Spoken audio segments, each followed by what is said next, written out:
Bureau chief Rawalpindi division Rifat Ali Qaiser. Peace council बराए इंसान की मुख्तलिफ जेलों में कैदी अफराद बिलखसूस कैदी बच्चों खवातीन की फलाह बहबूद के लिए सरगर्म अमल है।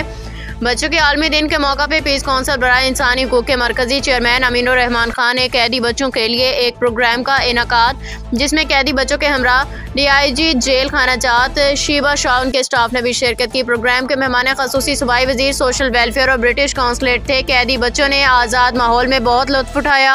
प्रोग्राम के इख्तिताम पे बच्चों को वापस जेल छोड़ दिया गया। वाइस चेयरमैन पीस कौंसिल बराए इंसानी हकूक़ राना मोहम्मद नईम की तरफ से अवाम बिलखसूस साहिब सरवत मुखैर और कारोबारी खवातीन और हजरात से अपील है कि पीस कौंसिल बराए इंसानी हकूक़ के प्लेटफॉर्म के वसातत से कैदी अफराद की मदद करें, अजर अजीम हासिल करें। उन्होंने ये भी वाज़ेह किया कि पीस कौंसिल अपनी मदद आपके तहत फलाही सरगर्मियाँ सर अंजाम दे रही थी।